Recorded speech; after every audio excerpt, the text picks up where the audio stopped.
Caminhoneiro solteiro encontra mulher bonita na BR e descobre algo que nunca imaginaria. Capítulo 1. A solidão tem endereço. A BR-040 queimava sob o sol de março. O asfalto tremia, formando aquelas ondas de calor que enganam os olhos de quem roda há muito tempo.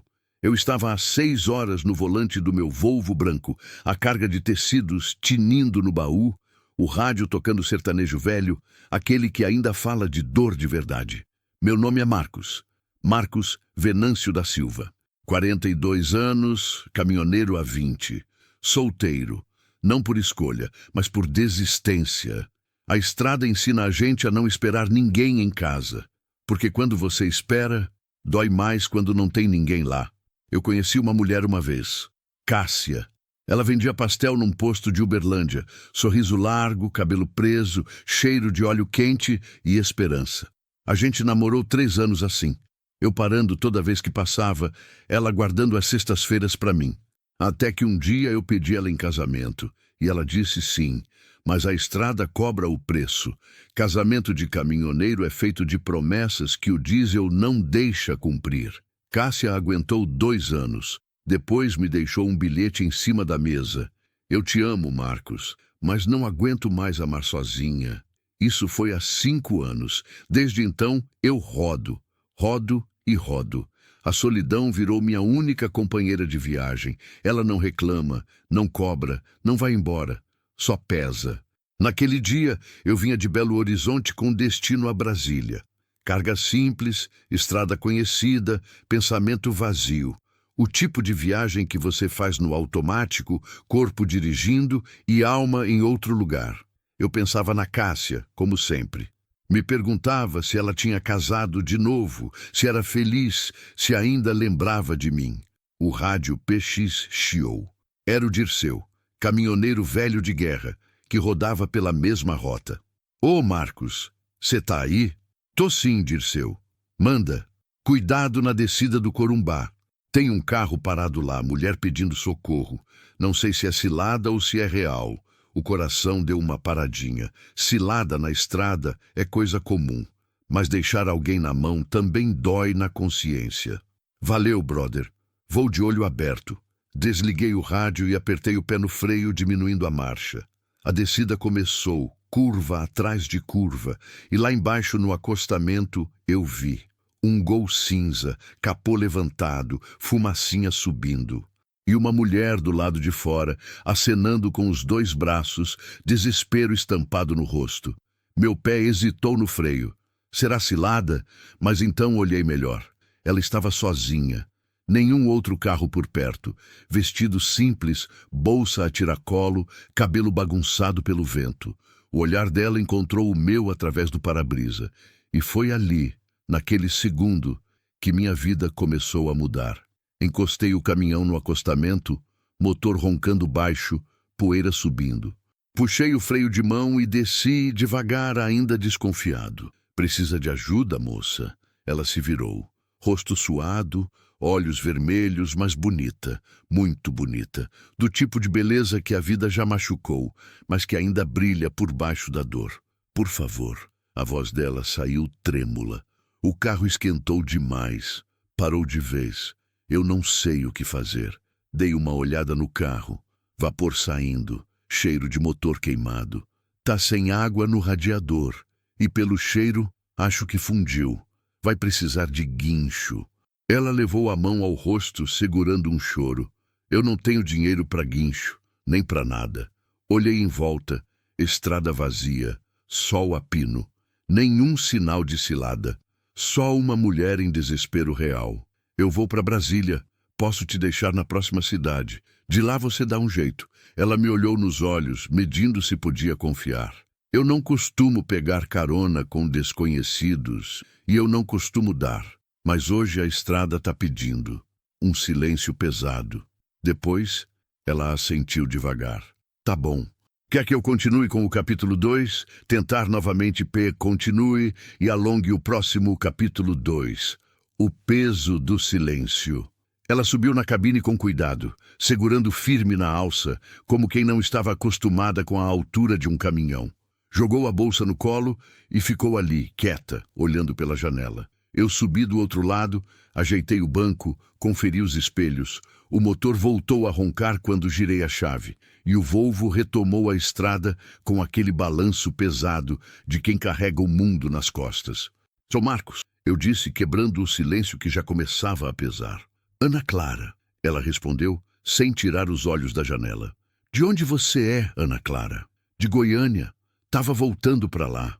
A voz dela era baixa, cansada. Tinha algo nela que ia além do cansaço físico. Era um cansaço que vinha de dentro, daqueles que a gente carrega nos ossos. Goiânia é longe daqui. O que te trouxe para essa estrada? Ela demorou a responder. Vi pelo canto do olho que apertava a alça da bolsa, os dedos brancos de tanta força. Vim resolver umas coisas em Belo Horizonte, coisas pessoais. Não insisti. Caminhoneiro aprende cedo a respeitar o silêncio dos outros. A estrada é cheia de gente fugindo de alguma coisa. Às vezes de alguém, às vezes de si mesmo.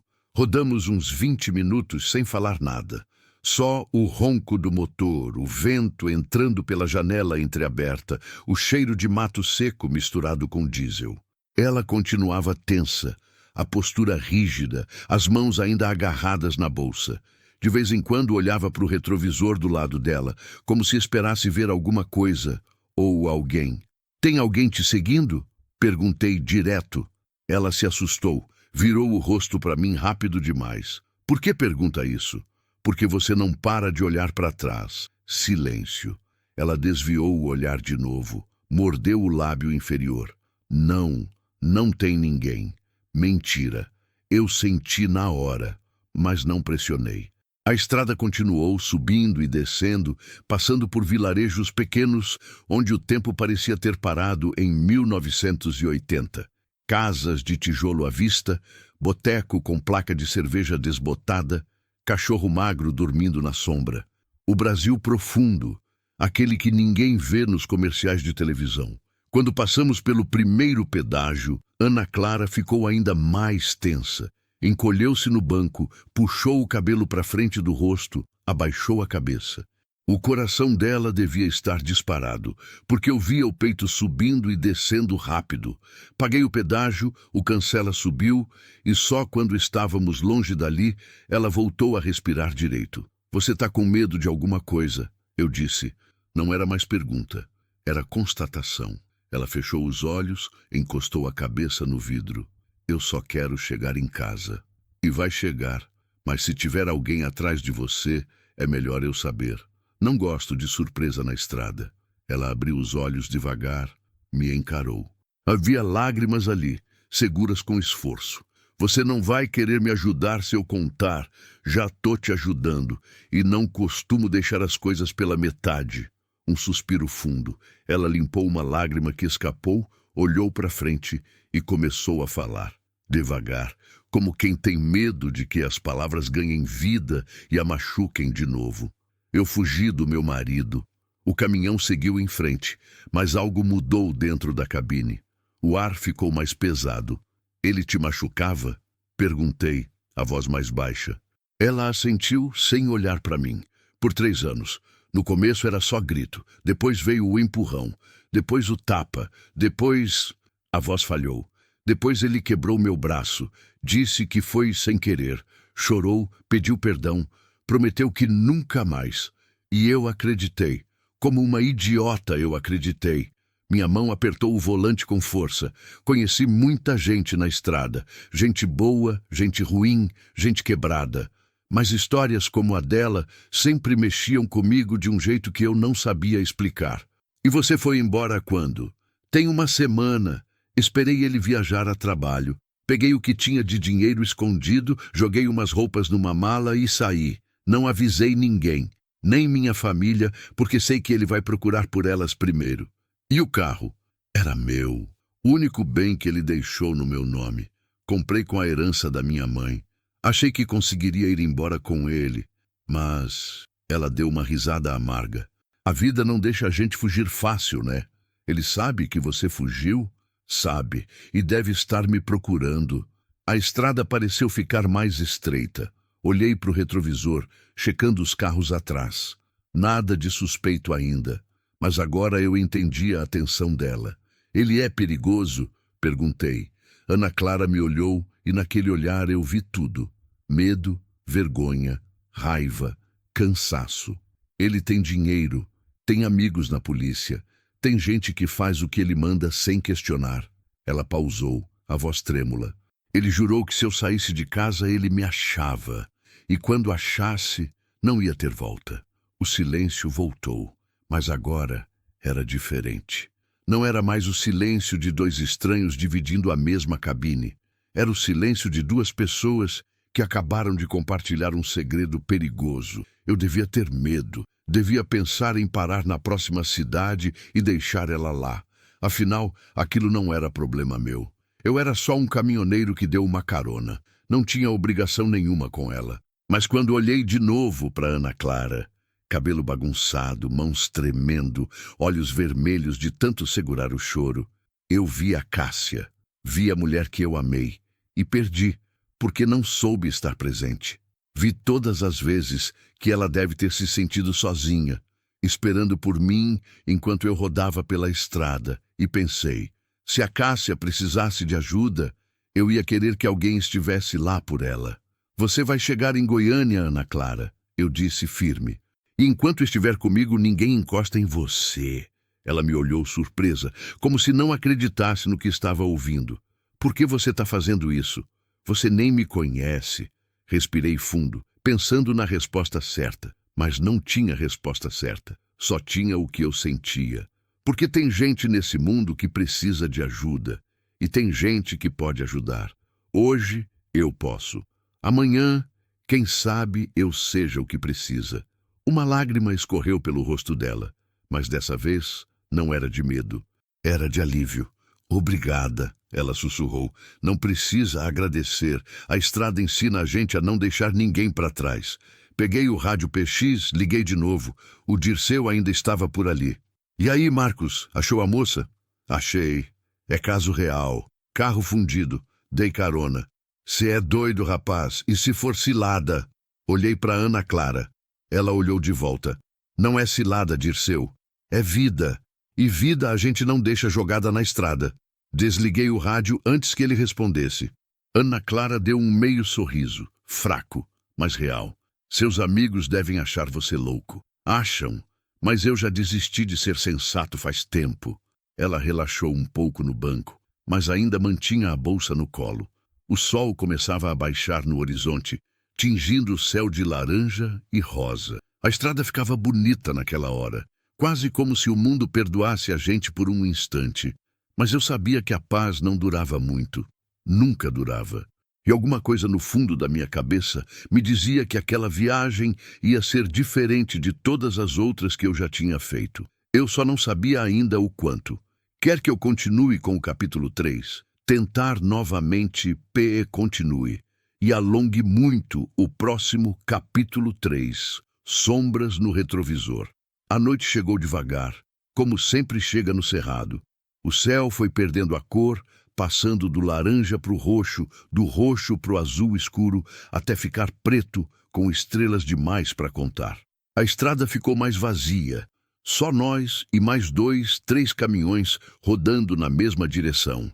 As luzes do painel do Volvo iluminavam o rosto de Ana Clara de lado, e eu percebia que ela ainda não tinha relaxado de verdade. O corpo dela estava ali, mas a mente estava longe, fugindo de alguma coisa que eu ainda não entendia completamente. Paramos num posto pequeno perto de Cristalina, Goiás. Lugar simples, daqueles que tem uma bomba velha, uma lanchonete com cheiro de óleo requentado e banheiro que você torce para não precisar usar. Mas a fome apertava e o tanque do Volvo pedia diesel. Vou abastecer e pegar alguma coisa para a gente comer, eu disse, desligando o motor. Você quer descer, esticar as pernas? Ana Clara olhou pela janela, observando o posto com atenção. Tinha uns 3 caminhões parados, um carro de passeio e 2 frentistas conversando perto das bombas. Nada demais. Mas ela hesitou. Acho melhor eu ficar aqui. Tem certeza? Vai ser uns 15 minutos. Tenho. Prefiro não aparecer muito. Entendi. Assenti com a cabeça. Tudo bem. Tranco as portas. Qualquer coisa buzina. Eu volto correndo. Ela deu um sorriso fraco, agradecido. Desci do caminhão, tranquei as portas e fui até a bomba. O frentista era um rapaz novo. Devia ter uns 20 anos. Boné da Petrobras torto na cabeça. Cara de quem trabalhava ali só até juntar dinheiro para sair dessa vida. Completa o tanque, parceiro, eu disse. Beleza, patrão. Enquanto ele abastecia, acendi um cigarro. Fazia tempo que eu tinha parado, mas voltei depois que a Cássia foi embora. Não era orgulho, era fraqueza. A fumaça subiu devagar, e eu fiquei ali, olhando o céu, pensando em como a vida é estranha. Acordei de manhã achando que seria só mais um dia igual. Carga, estrada, solidão. E agora tinha uma mulher fugindo do marido dentro do meu caminhão. E eu, por algum motivo que eu mesmo não entendia direito, tinha decidido ajudá-la. Esse Volvo é teu? O frentista perguntou, quebrando meus pensamentos. É. Por quê? Bonito demais, cara. Você cuida bem dele. É o que eu tenho de casa. Então sim, cuido. Ele riu, balançou a cabeça.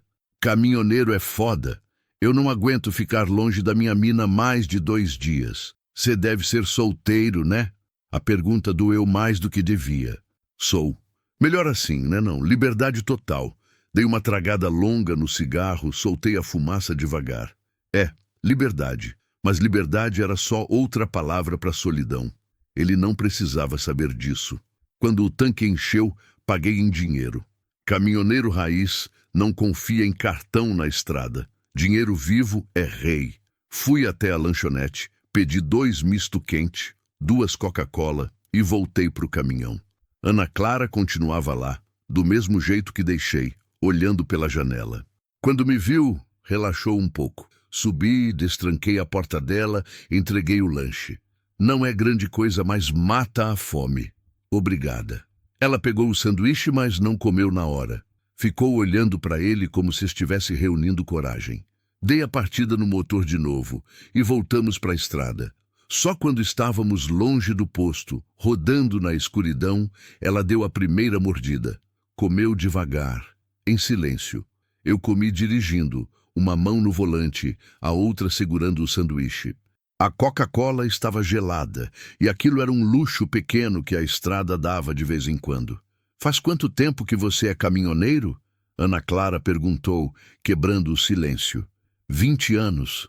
Nossa, sua vida inteira então. Praticamente. Comecei novo. Meu pai era caminhoneiro também, morreu no volante quando eu tinha 17 anos. Infarto. Encontraram ele parado no acostamento, já frio. Ela parou de comer, me olhou. Sinto muito. Foi há muito tempo. A gente aprende a conviver com essas coisas. Aprende mesmo? Ou só finge que aprendeu? A pergunta me pegou de surpresa. Olhei para ela e vi que não era uma pergunta vazia. Ela realmente queria saber. Acho que um pouco dos dois, respondi honesto. A gente aprende a carregar a dor sem deixar ela te parar. Mas ela continua lá, sempre. Ana Clara assentiu devagar, como se entendesse perfeitamente. É igual apanhar, ela disse baixo. Você aprende a esconder os hematomas, a sorrir mesmo quando dói, a fingir que tá tudo bem. Mas por dentro, você tá sempre sangrando. O silêncio voltou, mas agora carregado de algo novo. Cumplicidade, dor compartilhada. 2 pessoas quebradas tentando seguir em frente.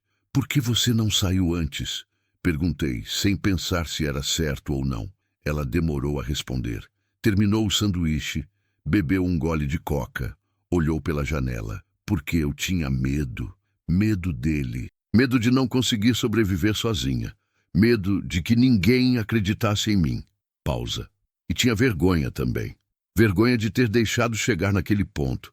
De não ter sido forte o suficiente para sair antes. Não é fraqueza ficar. Às vezes é só sobrevivência. É o que minha terapeuta dizia. Você fazia terapia? Fazia. Escondida dele. Pagava em dinheiro. Mentia que ia na academia. Foi ela que me deu força para sair. Disse que se eu não saísse logo, uma hora ia ser tarde demais. Engoli seco. A vida dela tinha sido um inferno e eu nem fazia ideia. E sua família? Eles sabem que você apanhava? Ana Clara balançou a cabeça. Não, ele era perfeito na frente deles. Educado, gentil, bem-sucedido, empresário, dono de uma concessionária de carros em Goiânia. Todo mundo achava que eu tinha dado sorte de casar com ele. Ela riu, mas era uma risada sem alegria. Sorte. Você vai voltar para a casa da sua família agora? Não posso. Ele vai procurar lá primeiro. Tenho uma amiga em Goiânia, do tempo de escola. Ela sabe de tudo. Ofereceu a casa dela para eu ficar até eu decidir o que fazer. E o que você quer fazer? Ela pensou bastante antes de responder. Recomeçar. De verdade, longe dele. Mas não sei como. Não tenho dinheiro, não tenho emprego, não tenho nada. Ele controlava tudo. Conta bancária, cartão, até meu celular ele checava. Cadê seu celular agora? Joguei fora. Na rodoviária de Belo Horizonte. Ele colocou o rastreador nele. Descobri por acaso. Foi assim que percebi que precisava sumir de vez. Um calafrio subiu pela minha espinha. Aquele homem não era só violento, era obsessivo, perigoso. Ana Clara, se ele colocou o rastreador no seu celular, ele pode ter colocado no carro também. Ela ficou pálida. Não pensei nisso. O carro tá lá ainda, na estrada. Mas se ele rastreou, ele sabe onde você parou. E se ele tem dinheiro e contatos, como você disse, ele já deve estar atrás de você. O medo voltou ao rosto dela, mais forte dessa vez. Ele vai me achar. Não se eu te levar primeiro. Ela me olhou, olhos brilhando. Por que você está fazendo isso, Marcos? De verdade. Por quê? Respirei fundo. A resposta era complicada, mas eu tentei. Porque eu também estou fugindo de alguma coisa, não de uma pessoa, mas de mim mesmo, da solidão, do vazio. Pausa. Eu tive uma mulher uma vez, Cássia. Era tudo para mim, mas eu deixei a estrada me consumir. Achei que bastava trabalhar, ganhar dinheiro, voltar quando desse. E quando percebi, ela já tinha ido embora. Disse que não aguentava mais me esperar.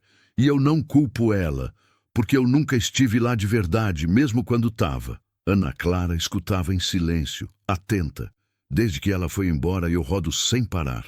Porque quando eu paro, o silêncio é alto demais. E quando eu olho para minha vida, tudo que eu vejo é estrada. Nada mais. Olhei para ela. Então quando eu te vi hoje, sozinha, com medo, precisando de ajuda, eu vi uma chance de fazer alguma coisa que importasse, de ser útil para alguém, nem que seja só para te levar em segurança até Goiânia. Ela limpou uma lágrima que escorria. Você não é vazio, Marcos. Você só se esqueceu de que ainda tem coração. As palavras dela me acertaram em cheio. Fiquei sem resposta. A estrada continuou. Quilômetro atrás de quilômetro. Passamos por Lusiânia, cidade dormindo, luzes poucas e fracas. O Volvo roncava firme, nunca falhava. Meu companheiro fiel, a única coisa que nunca me abandonou. Faltava cerca de 2 horas para Goiânia quando o rádio PX chiou de novo. Era uma voz que eu não conhecia. Atenção, caminhoneiros. Tem um Volvo branco, placa final 7, com uma mulher de carona. Se alguém ver, favor informar. É urgente. Recompensa boa para quem avisar. Meu sangue gelou. Ana Clara ouviu também. O rosto dela ficou branco. É ele. Ela sussurrou, voz tremendo. Ele já sabe. Desliguei o rádio na hora. Minha mente acelerou. Como ele sabe da placa do meu caminhão? O posto. Alguém deve ter visto. Ele tem gente em tudo quanto é lugar. Deve ter ligado para os postos da região, oferecido dinheiro. Merda. Ele era rápido e tinha recursos. A gente precisa sair da BR, eu disse, pensando rápido. Tem uma estrada secundária daqui a uns 20 quilômetros. Passa por dentro, demora mais, mas é mais segura. E se ele tiver gente lá também? Pelo menos não tem pedágio. E a estrada de terra. Menos gente rodando. Ana Clara apertou a bolsa contra o peito, respiração acelerada. Ele não vai desistir. E eu também não. Pisei fundo. O Volvo ganhou velocidade, motor gritando. As luzes da estrada passavam rápido e o coração batia junto com o ronco do caminhão. Olhei no retrovisor. Nada ainda. Mas sabia que era questão de tempo. Quando chegamos na saída para a estrada secundária, virei sem pensar 2 vezes. O asfalto virou terra batida. O caminhão balançou mais, poeira subindo atrás. Desliguei os faróis altos. Deixei só o baixo, menos visível. Ana Clara olhava para trás, tensa, mãos tremendo. Eu não queria te colocar em perigo. Eu escolhi te ajudar, e não me arrependo. Mas se ele te achar, deixa ele tentar. A estrada de terra seguia tortuosa, subindo o morro, descendo o vale. Algumas casas apareciam de vez em quando, luz fraca nas janelas, cachorro latindo ao longe. O Brasil profundo, escondido, esquecido, mas real, muito real. Rodamos por quase 1 hora assim, sem ver ninguém, só nós, a noite e o medo, até que, ao longe, vi 2 faróis, vindo na nossa direção. Ana Clara, abaixa a cabeça. O quê? Abaixa. Agora. Ela obedeceu, se encolhendo no banco. Eu continuei rodando, devagar, tentando parecer normal. O carro se aproximou. Era uma Hilux preta, vidros escuros. Passou devagar ao nosso lado. Quase parou, mas continuou. Esperei até sumir no retrovisor. Só então respirei. Acho que não viram você. Ana Clara levantou devagar, suando frio. Não sei quanto tempo mais eu aguento isso. Só mais um pouco. A gente está perto.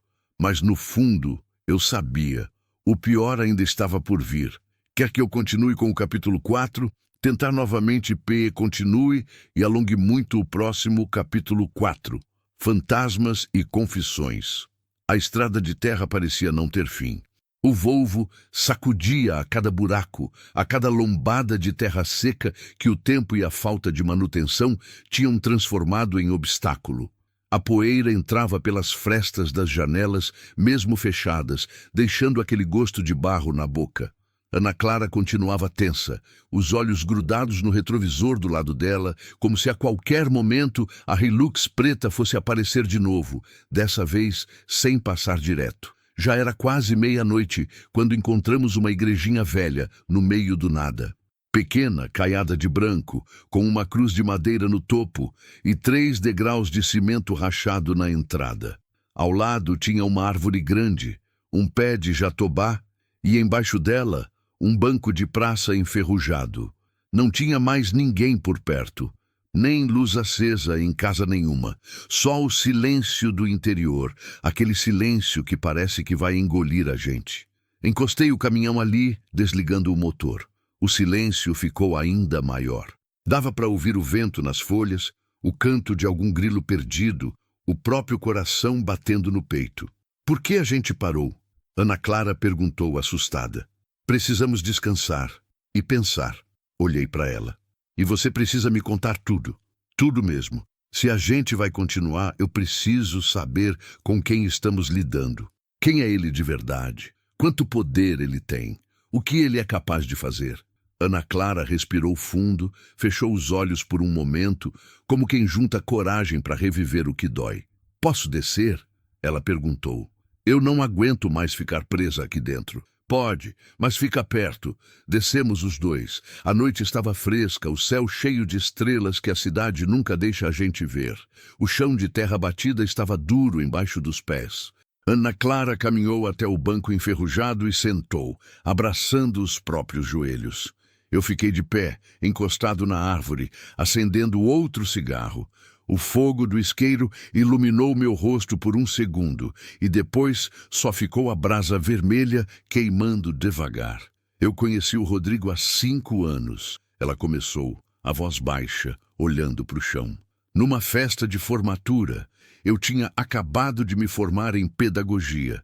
Ele era amigo de um amigo, bonito, bem vestido, cheiroso. Daqueles que falam bem, que sabem conquistar. Me chamou para dançar.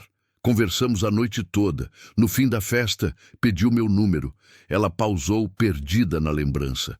No começo foi perfeito. Flores, jantares, atenção. Ele parecia me adorar. Dizia que eu era a mulher da vida dele, que tinha esperado a vida toda para me encontrar.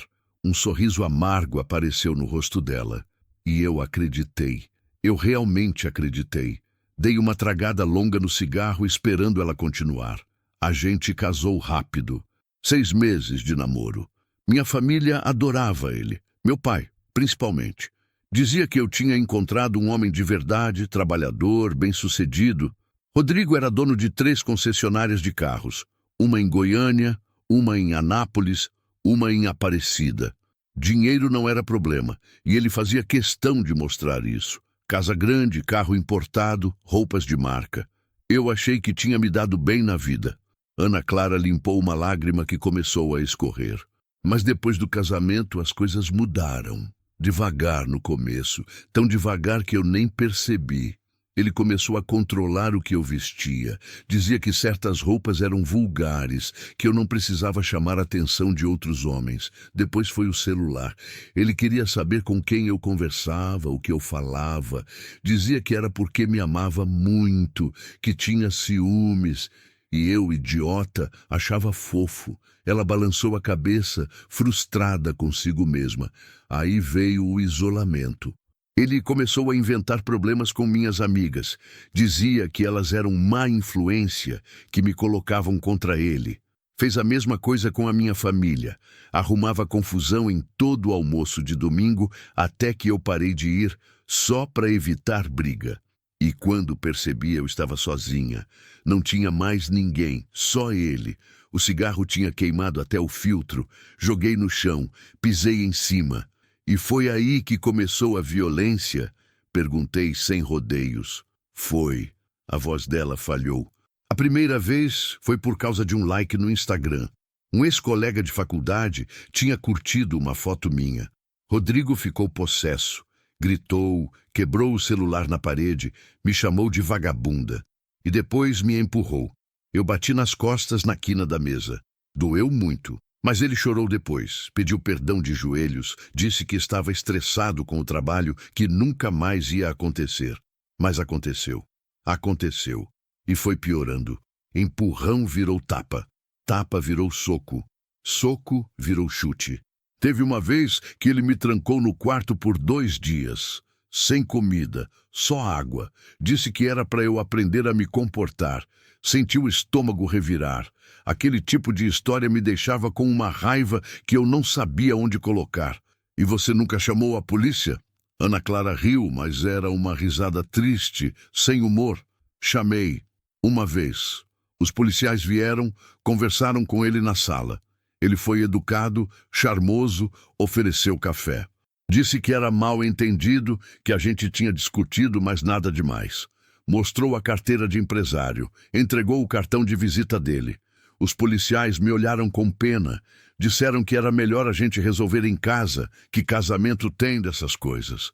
E foram embora. Ela me encarou. Quando eles saíram, ele me bateu tanto que eu fiquei 3 dias sem conseguir sair da cama. A raiva cresceu no meu peito, mas eu não disse nada. Só escutei. Tentei fugir outras vezes, mas ele sempre me achava. Uma vez fui para a casa da minha irmã em Goiânia. Ele apareceu no dia seguinte, com flores, chorando, pedindo perdão na frente dela. Minha irmã achou que eu estava exagerando. Voltei com ele. Apanhei de novo. Ana Clara limpou mais lágrimas. Tentei ir para a casa de uma amiga. Ele descobriu. Foi até lá. Quebrou a porta. Me arrastou pelos cabelos até o carro. A amiga ficou com tanto medo que mudou de cidade. Ah, e dessa vez? O que mudou? Por que você conseguiu sair agora? Ela respirou fundo, como se estivesse reunindo a força que ainda tinha. Porque ele disse que ia me matar. Não foi ameaça, foi promessa.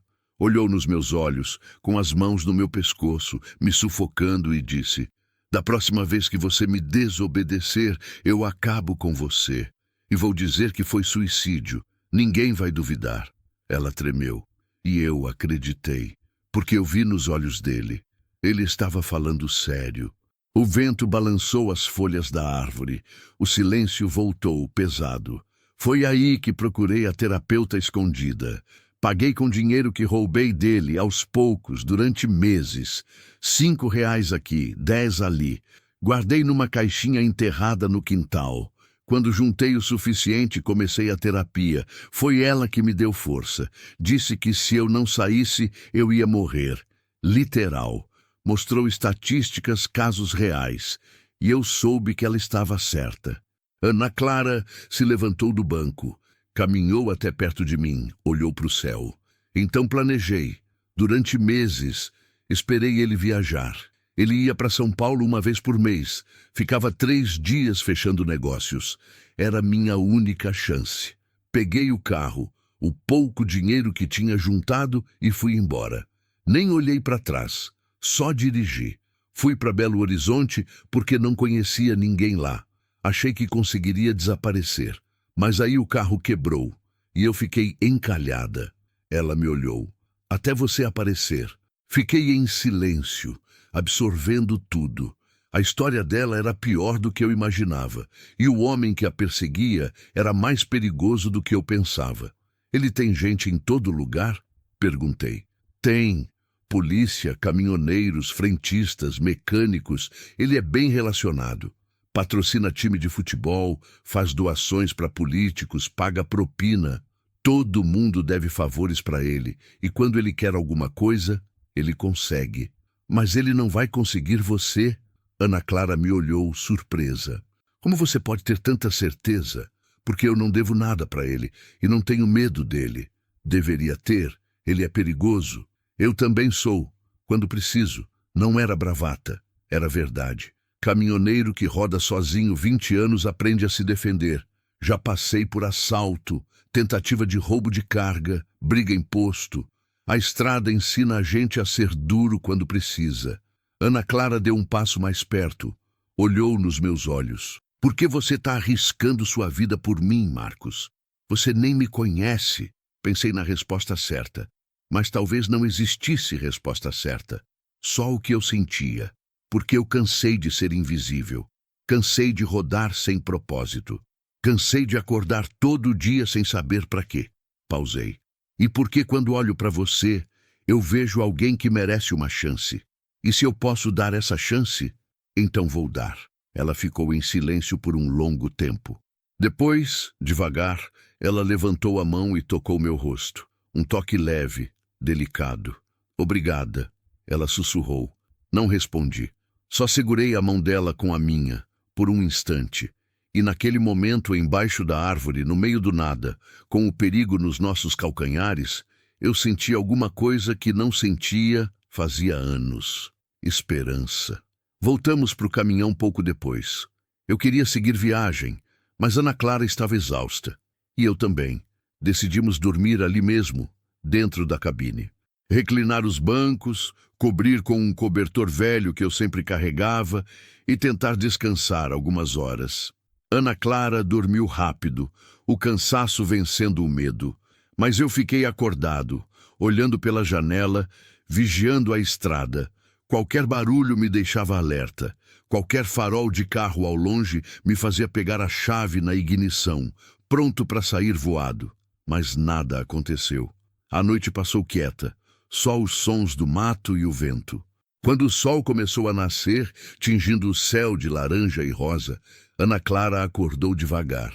Ela olhou ao redor, confusa por um segundo, até lembrar onde estava. Depois olhou para mim. Você não dormiu? Dormi um pouco. Mentira. Dei um meio sorriso. Tá bem, não dormi, mas estou acostumado. Caminhoneiro aprende a rodar com pouco sono. Ela se sentou direito e esfregou os olhos. A gente precisa continuar? Precisa. Quanto mais tempo a gente fica parado, mais fácil de ele te achar. Mas eu não sei para onde ir em Goiânia. Minha amiga... A voz dela falhou. Eu não sei se ela ainda vai me receber. Já faz uma semana que saí. Tentei ligar do orelhão ontem, mas não consegui. E se ela mudou de ideia? E se ele foi atrás dela também? Pensei rápido. A gente vai para casa dela. Se não der certo, a gente pensa em outra coisa. Mas ficar aqui parado não é opção. Ana Clara concordou, ainda insegura. Dei a partida no Volvo. O motor roncou de volta à vida e voltamos para a estrada de terra. O sol subia devagar, iluminando o cerrado seco, os pastos vazios, as cercas caídas. O Brasil esquecido, aquele Brasil que não aparece em cartão postal. Rodamos mais 1 hora até encontrar asfalto de novo, mas agora era uma rodovia estadual pequena, menos movimento, menos perigo. Ou pelo menos era o que eu esperava. Foi quando o rádio PX voltou a chiar, e dessa vez a voz era diferente, mais séria, mais ameaçadora. Atenção para quem está rodando entre Lusiânia e Goiânia. Um Volvo branco, placa final 7, tá com uma passageira feminina. O dono da carga está oferecendo R$50 mil para quem der a localização exata. Repetindo, R$50 mil. Ana Clara ficou branca. 50 mil. Era muito dinheiro. Dinheiro que ia fazer muita gente trair, mentir, entregar. E nós ainda tínhamos mais de 100 quilômetros até Goiânia. Desliguei o rádio de novo, mas sabia que não adiantava. A caça estava aberta e nós éramos a presa. Quer que eu continue com o capítulo 5? Tentar novamente continue e alongue muito o próximo. Capítulo 5. O passado que não solta. R$50 mil. O número ecoava na minha cabeça enquanto o Volvo comia a estrada. Era dinheiro suficiente para mudar a vida de qualquer caminhoneiro. Pagar dívidas, reformar a casa, comprar um caminhão melhor. Era dinheiro suficiente para fazer gente honesta virar traíra. E na estrada, honestidade era luxo, que nem todo mundo podia se dar. Ana Clara estava paralisada no banco, as mãos tremendo, o rosto pálido como papel. Ele vai me achar, Marcos. Com essa oferta, todo mundo vai estar procurando a gente. Então a gente não pode ser encontrado. Como? A gente está num caminhão branco enorme. Não tem como se esconder. Ela tinha razão. Um Volvo branco não era discreto. Mas eu tinha rodado essa estrada tempo suficiente para conhecer os atalhos, os desvios, os lugares onde radar não pega e polícia não passa. Conhece o povoado da Serra? Perguntei. Não. É um vilarejo pequeno, 20 minutos daqui. Tem uma oficina mecânica do meu amigo, Zé Carlinhos. Ele me deve favores. A gente pode deixar o caminhão lá, escondido no galpão dele, e seguir de carro até Goiânia. E se seu amigo contar para alguém? Ele não vai. Zé Carlinhos não é desse tipo. Ana Clara respirou fundo, tentando se acalmar. Mas eu via o medo crescendo nela a cada quilômetro. O medo de ser encontrada. O medo de ser arrastada de volta para aquele inferno. O medo de morrer. Marcos! A voz dela saiu trêmula. Se a gente não conseguir, se ele me pegar, não vai pegar. Mas se pegar, ela me encarou, lágrimas nos olhos. Promete que você não vai deixar ele me levar viva. Prefiro morrer na estrada do que voltar para ele. As palavras me acertaram como um soco no estômago. Parei o caminhão no acostamento, de repente, freio chiando. Virei para ela, segurei os ombros dela com firmeza. Olha para mim, Ana Clara. Olha para mim. Esperei ela me encarar. Ninguém vai te levar. Ninguém vai te machucar. Eu prometo. Enquanto eu tiver ar nos pulmões, você está segura. Entendeu? Ela começou a chorar, soluçando, todo o peso dos últimos dias desabando de uma vez. Eu a puxei para um abraço, desajeitado, mas sincero. Ela se agarrou em mim como quem se agarra numa tábua no meio do oceano e chorou. Chorou todo o medo, toda a dor, toda a exaustão, e eu fiquei ali, segurando ela, sentindo o próprio peito apertar. Fazia quanto tempo que eu não abraçava alguém assim? Quanto tempo desde que alguém precisou de mim de verdade, desde a Cássia ou até antes? Quando Ana Clara finalmente se acalmou, ela se afastou, limpou o rosto com as costas das mãos. Desculpa, eu só não aguento mais ter tanto medo. Não precisa pedir desculpa. Medo é humano, mas medo não vai te parar. A gente vai chegar em Goiânia, juntos. Ela assentiu, ainda trêmula, mas um pouco mais firme. Voltei a dirigir, o coração ainda acelerado, e segui em direção ao povoado da Serra. O povoado era exatamente como eu lembrava, pequeno, esquecido, com umas 20 casas de tijolo sem reboco, ruas de terra batida, galinhas ciscando soltas. Tinha uma bodega, uma igrejinha e a oficina do Zé Carlinhos no fim da rua principal. A placa na frente, desbotada pelo sol, dizia: oficina mecânica e lanternagem, conserto de tudo. E era verdade. Zé Carlinhos era o tipo de mecânico que resolvia qualquer problema com arame, solda e paciência. Estacionei o Volvo na frente da oficina. Zé Carlinhos apareceu logo, limpando as mãos num pano sujo de graxa. Ele era baixo, atarracado, barrigudo, cabelo grisalho e barba por fazer, mas tinha olhos bons, do tipo que a gente confia. "Ô Marcos!" ele gritou, sorrindo largo. "Quanto tempo, cabra? E aí, Zé, tudo certo?" "Certo, certo. Que te traz por aqui? Caminhão tá com problema?" "Não, mas eu preciso de um favor." "Grande." O sorriso dele diminuiu. Os olhos ficaram sérios. "Que tipo de favor?" Olhei em volta, certificando-me de que não tinha ninguém por perto. Baixei a voz. "Preciso esconder o caminhão aqui por uns dias. E preciso de um carro emprestado para ir até Goiânia." Zé Carlinhos coçou a barba, pensativo. Olhou para Ana Clara, que estava na cabine, e depois para mim. "Tá encrencado, né? Não é comigo, é com ela. Tô ajudando. E é coisa séria?" "Muito séria. Vida ou morte." Ele ficou em silêncio por um momento, avaliando. Depois suspirou. "Entra o caminhão no galpão e pode pegar minha S10. Tá velha, mas roda." "Valeu, Zé. Não vou esquecer disso. Só me responde uma coisa, Marcos." Ele me encarou. "Isso aí vale a pena? A encrenca que você tá comprando?" Olhei para Ana Clara na cabine. Olhei para aquela mulher que tinha perdido tudo, que tinha fugido para salvar a própria vida, que ainda assim tinha esperança nos olhos. "Vale." Zé assentiu, satisfeito com a resposta. "Então, bora. Vamos esconder esse bruto antes que alguém veja." Entrei com o Volvo no galpão, um espaço grande e escuro, cheio de peças velhas, pneus empilhados, ferramentas espalhadas. Zé fechou o portão atrás de mim e o caminhão desapareceu da vista de quem passasse pela rua. Peguei as coisas essenciais, minha mochila, alguns documentos, dinheiro e desci. Ana Clara já estava do lado de fora, ansiosa. "A gente vai de carro agora?" ela perguntou. "Vai, é mais discreto." Zé me entregou as chaves da S10, uma picape branca velha, amassada, mas que parecia rodar bem. "Tanque tá cheio e tem um boné velho no banco. Usa. Cê tá muito reconhecível."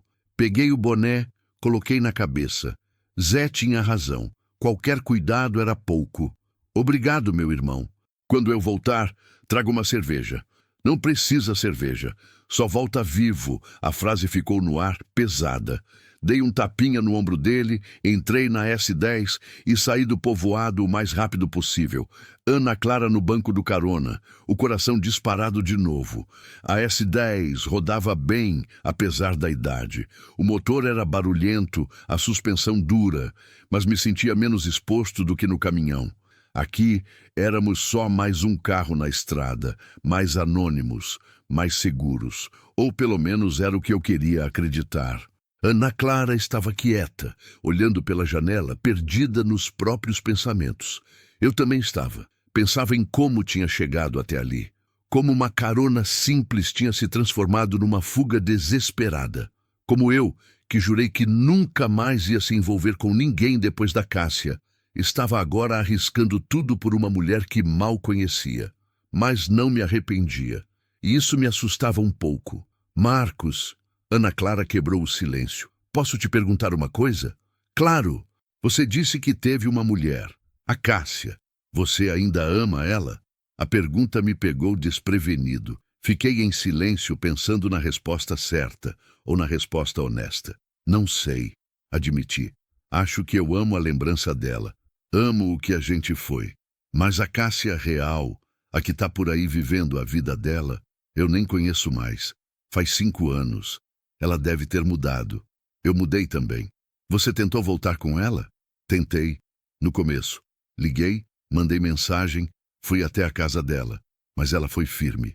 Disse que tinha sofrido demais esperando por mim e que não ia voltar. Que eu escolhi a estrada e que ela escolheu seguir em frente." Pausei. E ela estava certa. Eu realmente escolhi a estrada. porque era mais fácil rodar do que enfrentar o vazio que tinha virado minha vida. Ana Clara me olhou com uma tristeza nos olhos que não era só por mim, era por ela também. Por todos nós que um dia escolhemos fugir em vez de lutar. Sabe o que é mais triste? Ela disse, baixo. A gente sempre acha que tem mais tempo, que dá para consertar depois, que amanhã a gente muda, mas aí o amanhã chega e já é tarde demais. É verdade, eu fiz isso com minha vida. Achei que dava para aguentar mais um dia, mais uma semana, mais um ano, que uma hora o Rodrigo ia mudar, que uma hora ele ia voltar a ser o homem que eu conheci. Mas ele nunca voltou, e eu perdi anos da minha vida esperando por uma mudança que nunca veio. Mas você saiu, e isso é o que importa. Será? Ela olhou para as próprias mãos. Eu tenho 32 anos, Marcos, sem dinheiro, sem emprego, sem casa, fugindo feito uma criminosa. E o pior, sem saber se vou viver para ver o próximo mês. Isso é sair? Ou é só trocar um inferno por outro? Entendi a dor dela. Era a dor de quem perdeu tudo e ainda não sabe se vai conseguir reconstruir. Não é trocar inferno por inferno. Eu disse, firme. É trocar prisão por liberdade. Pode ser que a liberdade seja assustadora no começo. Pode ser que doa, mas é sua. E ninguém pode tirar isso de você a não ser que você deixe. Ela ficou em silêncio, absorvendo as palavras. Depois, devagar, um pequeno sorriso apareceu no rosto dela. Fraco, mas real. Como você ficou tão sábio? Não sou sábio, só sou velho e cansado. Você não é velho. Tem 42. Isso não é velho. Ainda dá tempo de recomeçar. Você também. 32 é novo. Não parece, mas é. Ficamos em silêncio de novo, mas agora era um silêncio mais leve. Como se, por um momento, a gente pudesse respirar sem medo. A estrada seguia, sinuosa, cortando o cerrado. Passamos por fazendas enormes, cercas infinitas, gado pastando à sombra de árvores retorcidas. O Brasil real, aquele que ainda cheira a terra e a suor, aquele que ainda acredita em Deus e em chuva. Foi quando o celular de Ana Clara tocou. Ela arregalou os olhos, puxou a bolsa, pegou o aparelho, olhou para a tela, empalideceu. Impossível. O que foi? É ele, é o Rodrigo. Mas eu joguei meu celular fora, como ele está ligando? Meu sangue gelou. Atende, no Viva Voz. Eu quero ouvir. Ela hesitou, mas atendeu. Colocou no Viva Voz, a mão tremendo. Alô? A voz do outro lado era calma. Calma demais, o tipo de calma que vem antes da tempestade. Ana Clara, meu amor, quanto tempo? Ela engoliu seco, tentando manter a voz firme. Como você conseguiu esse número? Você acha mesmo que eu não ia achar você? A voz dele tinha um tom de diversão cruel. Eu tenho olhos em todo lugar, querida. Você sabe disso. E agora eu sei exatamente onde você está. Numa S10 branca, placa final 3, indo para Goiânia. Com um caminhoneiro. Pausa. Patético. Meu coração disparou. Ele sabia tudo. Como? Ana Clara mal conseguiu falar. Porque eu pago bem, amor, muito bem. E todo mundo tem um preço. Inclusive o mecânico aí do povoado. 50 mil é muito dinheiro. Dinheiro que ele não ia recusar. Zé Carlinhos, merda, ele tinha nos entregado. Ana Clara começou a chorar, desesperada. Por favor, Rodrigo, me deixa em paz. Em paz? A voz dele ficou fria, cortante. Você me deixou, Ana Clara. Você me humilhou. Você fugiu como uma covarde. E agora acha que eu vou te deixar em paz? Ele riu, uma risada sem humor. Não, meu amor. Você vai voltar. E quando voltar, vai pagar por cada dia que me fez sofrer. Cada dia que me fez passar vergonha. Cada maldito dia. Eu não vou voltar, ela gritou desesperada. Nunca mais. Vai sim. E sabe por quê? Porque eu tô chegando. Tô a 10 minutos de vocês. E quando eu chegar, aquele caminhoneiro aí do seu lado vai morrer primeiro, bem na sua frente, para você aprender a não envolver estranhos nos nossos assuntos. Senti o sangue ferver. Peguei o celular da mão dela. Escuta aqui, seu filho da puta. Minha voz saiu rouca, ameaçadora. Você não encosta nela. Entendeu? Não encosta. Silêncio do outro lado. Depois, a voz dele ainda mais fria. E quem é você para me dizer o que eu faço ou não faço? Sou quem está entre você e ela, e não vou sair do caminho. Ele riu de novo. Corajoso, burro, mas corajoso. Qual seu nome, caminhoneiro? Não importa. Importa sim, porque quando eu te matar, eu quero saber o nome de quem enterrar. Vem tentar. Desliguei na cara dele, joguei o celular no banco de trás. Ana Clara estava em pânico, hiperventilando. Ele vai matar você, ele vai matar a gente. A gente precisa respirar. Você precisa respirar. Segurei a mão dela, firme. Eu não vou deixar ele chegar perto de você, prometo. Mas ele disse que está há 10 minutos e a gente não sabe de onde ele está vindo. Olhei no retrovisor. Estrada vazia, por enquanto. Mas ele estava vindo e vinha preparado.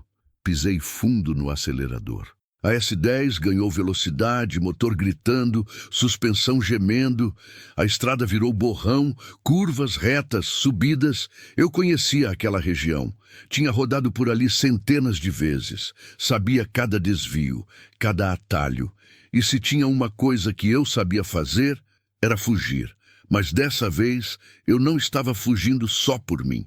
Estava fugindo por ela. E eu ia fazer tudo, tudo mesmo, para que a gente chegasse vivo. Quer que eu continue com o capítulo 6? Tentar novamente continue e alongue muito o próximo capítulo 6, a perseguição. A S10 voava pela estrada. O velocímetro marcava 140, muito além do que aquela picape velha deveria aguentar.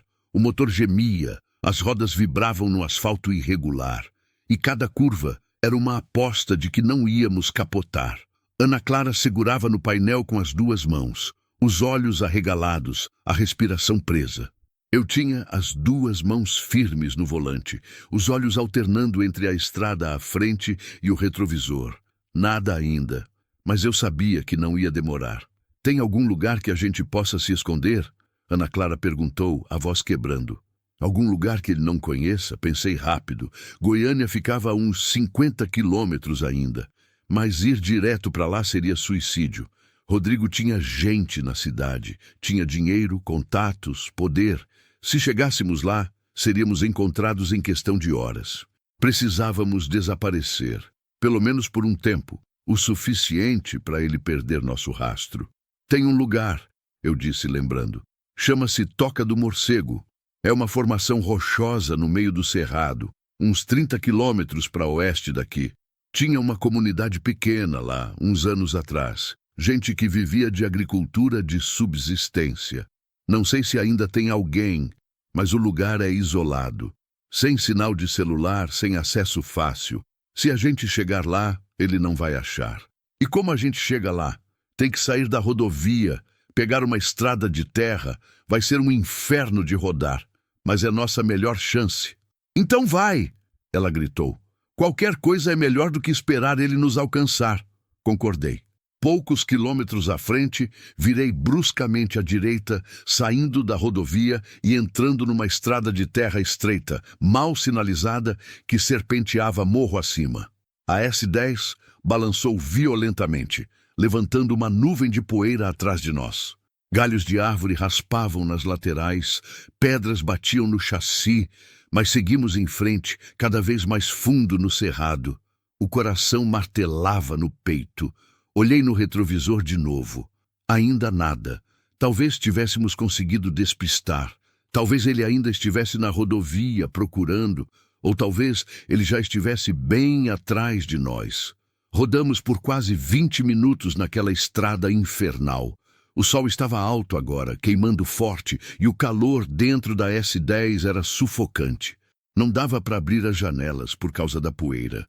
Suor escorria pelo meu rosto, pelas costas. Ana Clara estava pálida, agarrada no banco, os olhos fechados, rezando baixinho.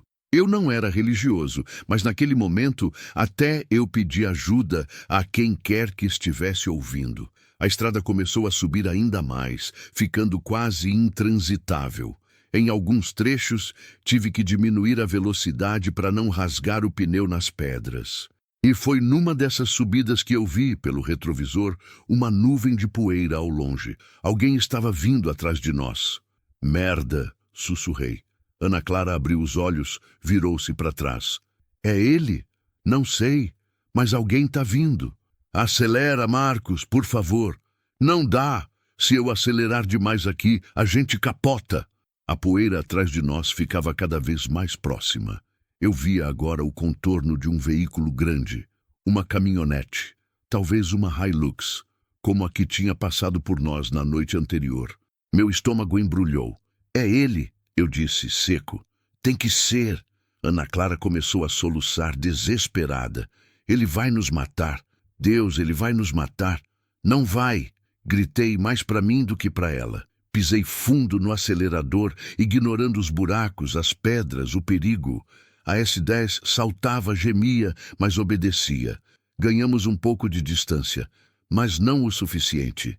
A Hilux era mais nova, mais potente, e quem estava dirigindo sabia o que fazia. A cada curva, ele ganhava terreno. A cada reta, ele colava mais. Era questão de tempo até ele nos alcançar. Pensei rápido. Não dava para vencer no motor, mas talvez desse para vencer no conhecimento da região. Eu tinha rodado por aqui anos atrás, entregando carga para comunidades isoladas. Lembrava de alguns desvios, alguns atalhos. Lembrava de um em particular, perigoso, mas possível. Segura firme, avisei Ana Clara. Por quê? O que você vai fazer? Não respondi. Só virei bruscamente à esquerda, saindo da estrada principal e entrando numa trilha ainda mais estreita, quase invisível, que descia uma encosta íngreme.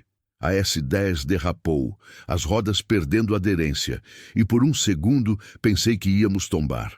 Mas consegui controlar, segurando firme o volante, compensando com o corpo. A trilha descia em zigue-zague, apertada entre árvores e rochas. Era um caminho que só quem conhecia ousaria tentar. E torci para que a Hilux não conseguisse nos seguir. Mas torci em vão. Olhei no retrovisor e vi a Hilux entrar na trilha também, sem hesitar. Quem quer que estivesse dirigindo, não tinha medo. E isso me assustou mais do que qualquer coisa. Descemos a encosta numa velocidade suicida. Mais de uma vez senti a S10 perder o controle, deslizando perigosamente para a beira do precipício. Ana Clara gritou, agarrou meu braço, mas eu não podia parar, não podia desistir. Lá embaixo, no fim da descida, eu via o que procurava. Uma ponte velha de madeira sobre um rio seco. A ponte era estreita, podre em alguns lugares, mas ainda transitável. Pelo menos eu esperava que fosse. Marcos, aquela ponte não vai aguentar, Ana Clara gritou. Vai ter que aguentar. Chegamos ao fim da descida, o rio seco se abrindo à nossa frente, a ponte rangendo ao vento. Não diminuí, só acelerei mais. A S10 entrou na ponte com tudo, as tábuas de madeira gemendo, rachaduras aparecendo, mas aguentando. Por milagre, aguentando. Atravessamos.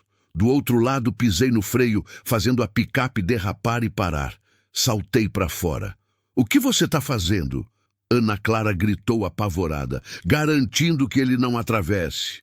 Corri até a ponte, olhei para cima. A Hilux estava chegando ao fim da descida, vindo rápido demais.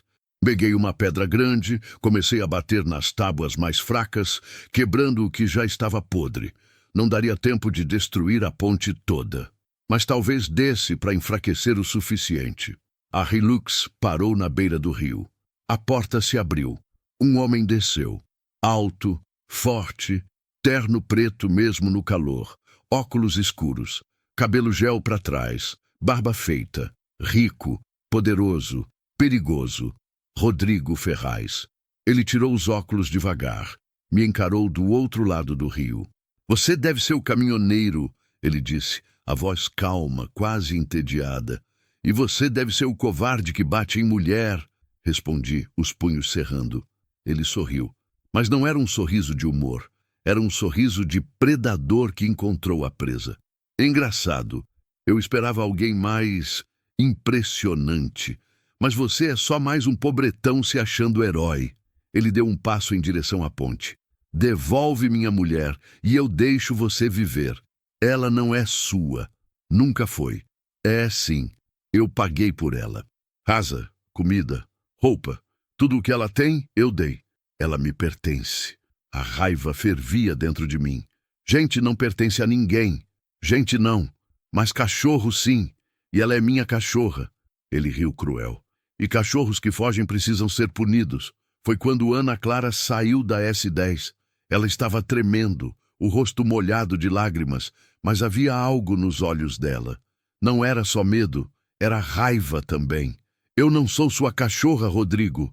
Ela gritou, a voz quebrando. E eu nunca mais vou voltar para você. Nunca.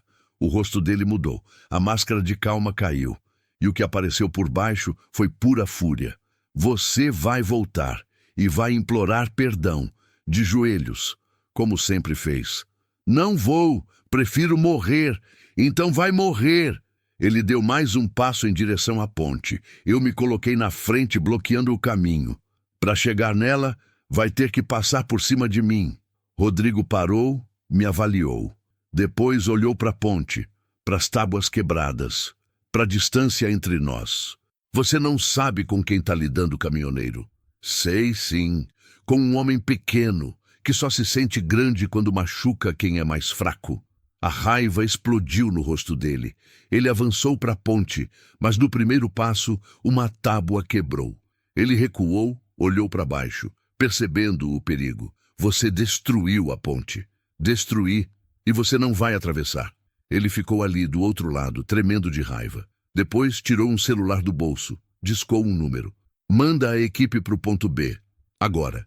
Eu quero ele morto e ela viva. Desligou, me encarou. Você acha que ganhou? Eu tenho 10 homens vindo para cá. Em 20 minutos você está cercado. Em 20 minutos a gente já vai estar longe. Não tem para onde correr. Esse cerrado é meu. Eu conheço cada palmo. Eu caço aqui desde criança. Ele apontou para mim. E você, caminhoneiro, é só mais uma presa. Voltei para S10, subi, dei a partida. Ana Clara estava em choque, paralisada. Ele vai mandar mais gente atrás de nós. Eu sei, mas a gente ainda tem tempo. Saí dali, seguindo a trilha que margeava o rio seco. Olhei no retrovisor. Rodrigo ainda estava lá, parado, nos observando. E eu sabia que aquilo estava longe de acabar. Rodamos por mais meia hora, cada vez mais fundo no cerrado. A trilha foi sumindo, virando apenas rastros entre a vegetação. Até que não tinha mais caminho nenhum, só mato fechado. A gente está perdido? Ana Clara perguntou, a voz fraca. Não, a gente está escondido. Tem diferença. Parei a S10 embaixo de uma árvore grande, um jatobá enorme que oferecia sombra e cobertura. Desliguei o motor. O silêncio do cerrado nos envolveu. Pássaros cantando ao longe, vento nas folhas, nada mais. A gente precisa pensar, eu disse. Ele tem gente vindo, e a gente não pode ficar aqui para sempre. Ana Clara olhou ao redor, perdida. A gente não vai conseguir, Marcos. Ele tem dinheiro, tem poder, tem gente. E nós temos o quê? Uma picape velha e nenhum plano. A gente tem coragem. Isso vale mais do que dinheiro. Não vale, não nesse mundo. A derrota na voz dela me partiu. Segurei o rosto dela, fiz ela me olhar. Escuta, eu sei que tá difícil, sei que parece impossível, mas se a gente desistir agora, ele ganha. E eu não vou deixar ele ganhar. Você fugiu, você foi corajosa, você merece viver, e eu vou fazer tudo, tudo mesmo para garantir isso. Lágrimas escorriam pelo rosto dela. Por que você se importa tanto? Porque... Respirei fundo, procurando as palavras certas. Porque quando eu te vi naquela estrada, sozinha, com medo, eu vi uma chance de fazer alguma coisa certa. Depois de anos rodando sem propósito, sem sentido, eu finalmente encontrei algo que vale a pena lutar. E esse algo é você. Sua vida, sua liberdade. Ela me olhou por um longo tempo, os olhos cheios de lágrimas, e depois fez algo que eu não esperava. Me beijou. Foi um beijo rápido, desesperado, cheio de medo e esperança. E quando ela se afastou, sussurrou, Obrigada por tudo. Fiquei sem palavras. Meu coração acelerou de um jeito que não acelerava há anos. Não era tesão, era conexão, era cuidado. Era algo que eu tinha esquecido que existia. A gente vai sair dessa, eu disse, firme, juntos. Ela assentiu, limpando as lágrimas, e pela primeira vez desde que a conheci, vi um brilho de esperança real nos olhos dela. Mas aquela esperança durou pouco, porque foi nesse momento que ouvimos o barulho de motores ao longe. E vozes, eles tinham nos encontrado. Pulei da S10, fui até a beira da vegetação, olhei através das folhas. Lá embaixo, na trilha que tínhamos deixado para trás, eu via 3 caminhonetes. Homens armados descendo, se espalhando, procurando rastros. Voltei correndo para a picape. Eles estão aqui, a gente tem que sair. Agora. Para onde? Para frente. A toca do morcego não deve estar longe. Se a gente chegar lá, tem cavernas. Dá para se esconder. E se não der tempo? Vai dar. Não esperei resposta. Dei a partida, saí devagar, sem fazer barulho, dirigindo entre as árvores. A vegetação era densa, mas a S10 era resistente. Fomos abrindo caminho, galhos quebrando, folhas estalando. Cada barulho parecia um grito anunciando nossa posição. Lá atrás, ouvi gritos. Eles tinham ouvido. Achei eles! Tão subindo para oeste! Merda! Pisei fundo. A S10 arrancou, mas não era terreno para velocidade, era terreno para sobrevivência. E a sobrevivência não vinha fácil. As caminhonetes vieram atrás, motores rugindo. Ouvi tiros, balas zuniram, acertaram árvores, ricochetearam em pedras. Ana Clara gritou, se abaixou, cobrindo a cabeça. Eles estão atirando! Fica abaixada! Mais tiros. O vidro traseiro estilhaçou. Ana Clara gritou de novo. Olhei para ela desesperado. Tá ferida? Não, mas eles vão matar a gente. Não vão, mas no fundo eu sabia. Estávamos em desvantagem. Eles eram mais. Tinham armas, tinham comunicação. E nós tínhamos apenas a vontade de viver. A S10 subiu um morro íngreme, rodas patinando na terra solta. Motor gemendo. Por um momento achei que não íamos conseguir, mas conseguimos. E do outro lado, vi a toca do morcego. Formações rochosas enormes, erguendo-se do chão como dedos gigantes. Fendas escuras entre as pedras, cavernas profundas, esconderijos perfeitos. Lá! Gritei apontando. Dirigi direto para as rochas, parando a S10 entre 2 formações grandes. Desci. Puxei Ana Clara. Vem, rápido! Corremos para dentro de uma das cavernas, uma abertura estreita que se alargava lá dentro. Escuridão total, cheiro de umidade e morcego, mas segurança, pelo menos temporária. Lá fora as caminhonetes pararam. Ouvi portas batendo, vozes. Eles entraram nas cavernas. Vamos atrás! Não, espera o chefe. Ele quer fazer isso pessoalmente. Silêncio. Ana Clara tremia ao meu lado, agarrada em mim. Eu segurava ela, tentando controlar minha própria respiração. Estávamos encurralados. E Rodrigo estava vindo. Quer que eu continue com o capítulo 7? Tentar novamente P continue e alongue muito o próximo, capítulo 7. O confronto nas sombras. A escuridão da caverna era total. Não conseguíamos ver nem a própria mão na frente do rosto. Só havia o som da nossa respiração ofegante, o bater acelerado do coração e lá fora as vozes dos homens de Rodrigo organizando o cerco. Ana Clara estava colada em mim, tremendo, os dedos agarrados na minha camisa com tanta força que eu sentia as unhas através do tecido. Eles vão entrar aqui, ela sussurrou, a voz quebrando. E quando entrarem... Shhh, calma, deixa eu pensar. Mas pensar era difícil quando o terror ocupava todo o espaço. Tentei me orientar. Lembrava vagamente dessa caverna de anos atrás. Era uma formação grande, com várias câmaras conectadas por passagens estreitas. Algumas levavam às saídas do outro lado da montanha. Outras eram becos sem saída. Se escolhêssemos o caminho errado, ficaríamos presos. Se escolhêssemos o certo, talvez conseguíssemos sair sem ser vistos. Peguei meu celular, liguei a lanterna. A luz fraca iluminou as paredes rochosas úmidas, cobertas de musgo e guano de morcego. O teto era baixo em alguns pontos, alto em outros. À nossa frente, 3 passagens se abriam, cada uma desaparecendo na escuridão. E a gente precisa seguir em frente, eu disse, mantendo a voz baixa. Se ficarmos aqui, eles vão nos achar. Mas a gente não conhece essas cavernas. E se a gente se perder? E se a gente ficar? Ela não tinha resposta.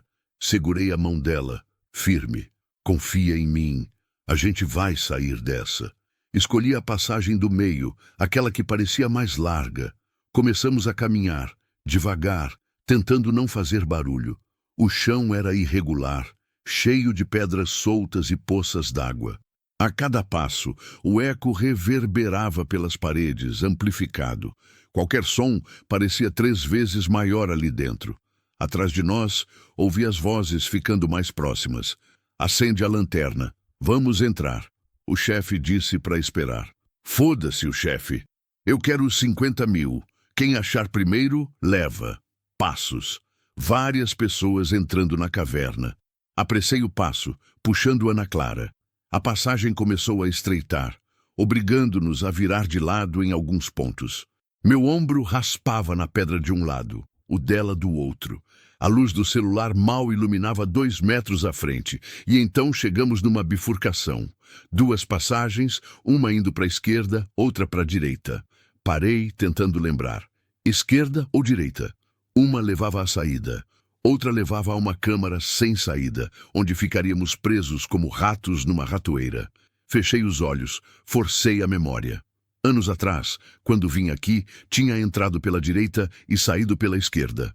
Ou era o contrário? Merda! Não conseguia lembrar. Marcos, eles estão vindo! Ana Clara sussurrou desesperada. As luzes de lanternas apareceram atrás de nós, refletindo nas paredes, vozes ecoando. Tem rastro de pegada aqui. Eles foram por ali. Não tinha tempo para pensar. Escolhi por instinto. Esquerda. Puxei Ana Clara e seguimos pela passagem da esquerda, mais estreita ainda, quase um túnel. Tivemos que nos abaixar, quase rastejar em alguns pontos. A claustrofobia começou a apertar. O ar estava ficando mais rarefeito, mais quente, e a passagem parecia não ter fim. Marcos, eu não estou conseguindo respirar direito. Ana Clara ofegava, entrando em pânico. Só mais um pouco. Aguenta. Mas eu também estava começando a duvidar. E se eu tivesse escolhido errado? E se estivéssemos indo direto para uma armadilha? Então, à frente vi algo, um clarão fraco, luz natural, uma saída. Tá vendo aquilo? Sussurrei, esperançoso. A gente tá quase lá. Renovamos as forças, rastejamos mais rápido. A passagem começou a se alargar de novo. O ar ficou mais fresco. E quando finalmente saímos, nos vimos numa câmara enorme, uma catedral natural de pedra. No teto alto, havia uma abertura grande por onde a luz do sol entrava em feixes diagonais, iluminando a caverna como se fosse uma igreja. Era bonito, surreal. Mas não tínhamos tempo para apreciar, porque Rodrigo estava lá. Ele estava de pé no centro da câmara, sozinho, os braços cruzados, esperando. Como se soubesse exatamente que iríamos aparecer ali. Congelei. Ana Clara prendeu a respiração. Vocês demoraram, Rodrigo disse, a voz calma, ecoando pelas paredes. Ele tirou os óculos escuros, guardou no bolso do terno. Os olhos dele eram frios, calculistas, olhos de predador. Achei que fossem mais rápidos, mas tudo bem, eu tenho tempo. Como você... Comecei, mas ele me cortou. Como eu cheguei aqui primeiro? Ele sorriu. Porque eu conheço essas cavernas melhor do que a minha própria casa. Meu pai me trazia aqui quando eu era criança. A gente caçava. Eu aprendi cada túnel, cada passagem, cada saída. Ele deu um passo em nossa direção. Vocês nunca tiveram chance. Ana Clara recuou, se escondendo atrás de mim. Eu me coloquei na frente dela, os punhos fechados. Você não vai encostar nela. Ah, não? Rodrigo riu, sem humor. E quem vai me impedir? Você, Um caminhoneiro fudido que mal consegue pagar as contas do caminhão, se for preciso. Ele me olhou de cima a baixo, avaliando. Depois balançou a cabeça, quase com pena. Você não entende, né? Gente como você não ganha de gente como eu. Nunca ganhou, nunca vai ganhar, porque o mundo foi feito para gente como eu vencer. E gente como você apenas existe para servir. Ele apontou para Ana Clara. Inclusive ela existe para me servir, para me obedecer, para ser minha. É assim que funciona. Você está errado, eu disse firme. As coisas estão mudando. Homens como você estão ficando obsoletos. Obsoletos? Ele riu mais alto agora. Olha ao seu redor, caminhoneiro. Tô cercado de dinheiro, poder, influência. Tenho políticos no bolso, juízes recebendo propina, policiais fazendo vista grossa. Eu faço o que quero, quando quero, e ninguém me para. Ele deu outro passo. E você? O que você tem? Uma picape velha roubada e uma puta que nem é sua. A raiva explodiu dentro de mim. Avancei para cima dele, mas ele foi rápido. Puxou uma pistola da cintura, apontou direto para minha cabeça. Não seja burro. Parei, as mãos levantadas.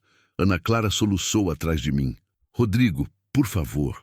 Ela implorou, a voz quebrando. Deixa ele ir.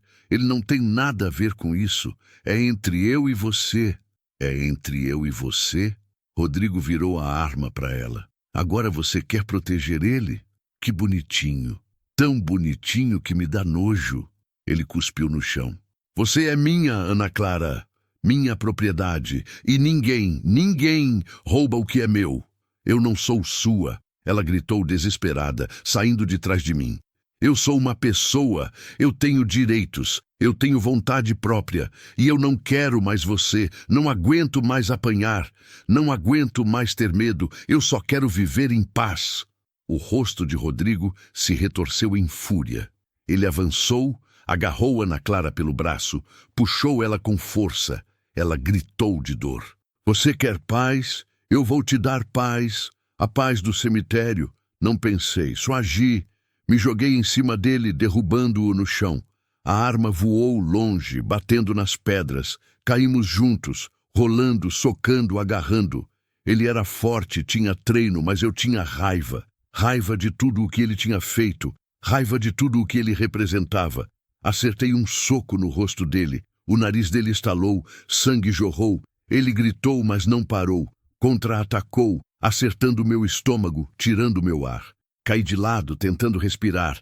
Ele aproveitou, pulou em cima de mim, começou a me estrangular. Os dedos apertavam minha garganta, cortando o ar. Eu lutava, tentava tirar as mãos dele, mas ele era forte, muito forte. Minha visão começou a escurecer. Ouvi Ana Clara gritando ao longe, como se estivesse debaixo d'água. Para de machucá-lo! Mas Rodrigo não parou, só apertou mais. E eu senti que ia morrer ali. Naquela caverna, longe de tudo, longe de todos. Mas então, um som seco, um impacto. Rodrigo gritou, soltou minha garganta, caiu de lado. Respirei fundo, desesperado, sugando ar, tossindo. Quando minha visão clareou, vi Ana Clara em pé, segurando uma pedra grande, manchada de sangue, e Rodrigo no chão, gemendo, a mão na cabeça, sangue escorrendo entre os dedos. Ana Clara largou a pedra, as mãos tremendo, os olhos arregalados. Ela tinha batido nele. Pela primeira vez em anos, tinha revirado. Rodrigo tentou se levantar, cambaleando, mas caiu de joelhos, zonzo. Olhou para Ana Clara com ódio puro. Sua vadia, você vai pagar por isso? Não vou, ela disse, a voz firme agora, sem medo. Porque acabou. Acabou, Rodrigo. Você não manda mais em mim. Ele tentou avançar. Mas eu já tinha me recuperado. Peguei a arma dele do chão, apontei para ele. Fica onde tá. Ele congelou, olhando para a arma, depois para mim. A arrogância tinha sumido. Agora só havia medo e raiva. Você não tem coragem de atirar. Ele cuspiu. Não? Engatilhei a arma. Tenta ver. Silêncio. Ele percebeu que eu estava falando sério. Recuou, sentando no chão, ainda segurando a cabeça. Foi então que ouvi vozes. Os homens dele chegando. Chefe, onde você tá? Achamos a saída. Tamo indo. Merda. Não dava tempo de fugir. Éramos 2 contra 10. Não tínhamos chance. Ana Clara percebeu também. Olhou para mim desesperada. A gente não vai conseguir sair daqui, né? Olhei ao redor. A câmara tinha apenas uma saída visível, aquela por onde tínhamos entrado. E os homens estavam vindo por ali. A abertura no teto era alta demais. Impossível escalar. Estávamos encurralados de verdade agora. Mas então vi algo. Uma fenda estreita na parede do fundo, meio escondida pelas sombras. Não parecia levar a lugar nenhum. Mas talvez, apenas talvez... Vem, sussurrei para Ana Clara, puxando ela. E ele? Ela olhou para Rodrigo, ainda no chão. Pensei em atirar. Seria tão fácil. Um disparo e ele nunca mais machucaria ninguém. Mas eu não era assassino. Não ia me tornar igual a ele. Deixa ele, a gente precisa ir. Puxei Ana Clara pela fenda estreita. Era apertado. Mal cabíamos, mas conseguimos passar, raspando nas pedras, arranhando os braços. Do outro lado, havia um túnel pequeno inclinado para baixo, escorregadio. Não dava para ver onde levava. Você confia em mim? Perguntei. Ana Clara olhou nos meus olhos. Depois assentiu. Confio. Então segura na minha mão. Ela segurou. E juntos entramos no túnel, deslizando na escuridão. Caímos. Metros e metros, deslizando numa rampa natural de pedra molhada. Gritamos, tentamos nos agarrar, mas não havia onde. Apenas a queda, interminável, aterrorizante. Até que batemos, na água, fria, profunda, escura.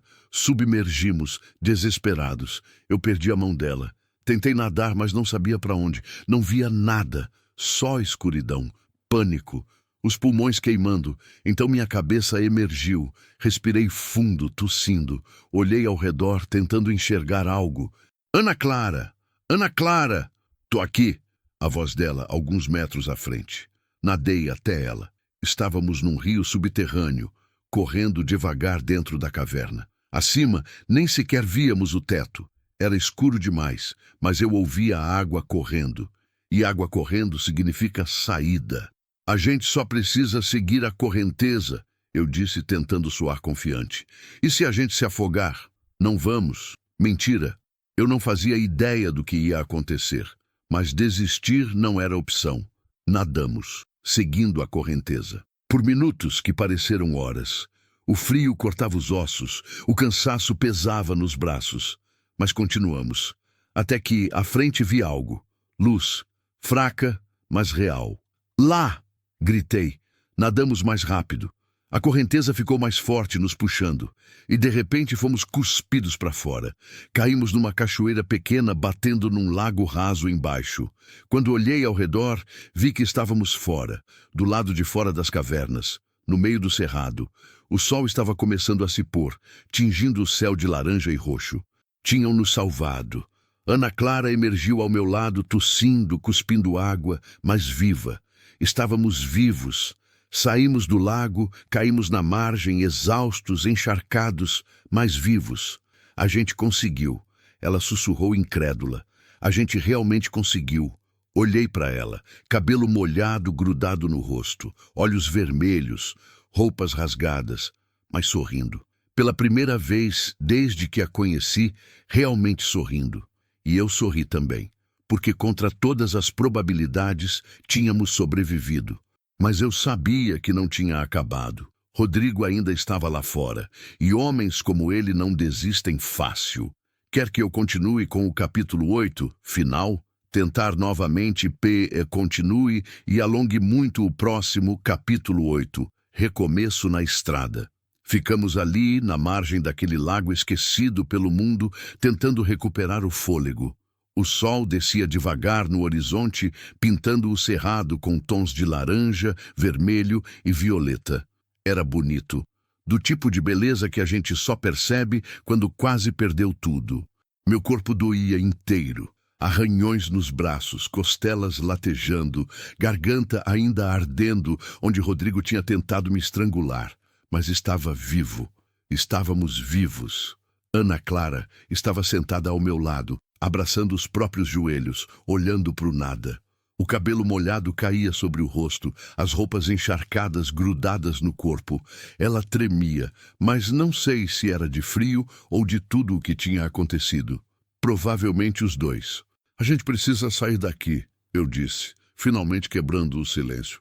Eles vão perceber que a gente fugiu e vão procurar. Eu sei, ela respondeu sem tirar os olhos do horizonte, mas eu só preciso de um minuto. Só um minuto para sentir que estou viva. Entendi.